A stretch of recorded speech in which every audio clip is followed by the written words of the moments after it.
In this video, we will cover how to order materials for stock. We will go to our customer of PPN inventory.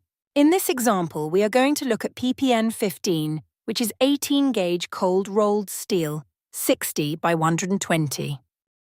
When ordering materials for stock, they usually need to be inside of the customer of PPN inventory.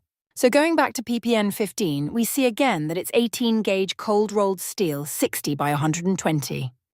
We will click on the Engineering Master button, and we need to set this Engineering Master up for a direct purchase. If there is no Engineering Master, we'll simply click this Direct Purchase button. When see a notification letting us know that the Engineering Master has been set up as a direct purchased item. We will close this pop-up. Notice that the version description is set to Direct Purchase. We'll see that the process is receive material, and the requirement is this PPN.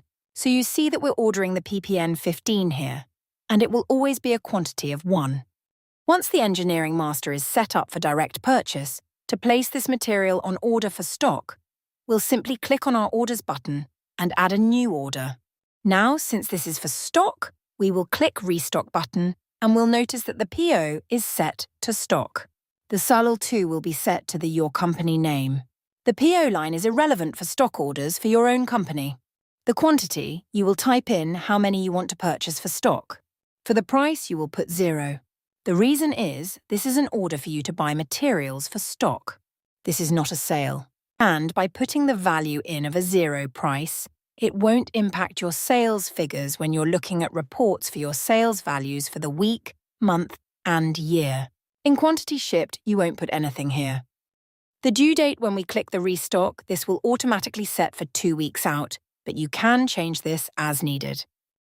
Once you have these items filled in here, you'll hit the Save Order button.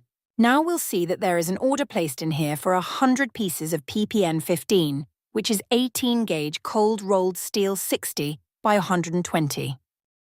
When your materials manager goes to purchase materials, they will purchase materials as they always do, and will be able to order the materials as defined in video PU001. By adding this order to the PPN 15, you've given the Materials Purchase Manager the notification to order 100 pieces of this PPN 15, which is 18-gauge cold rolled steel, 60 by 120.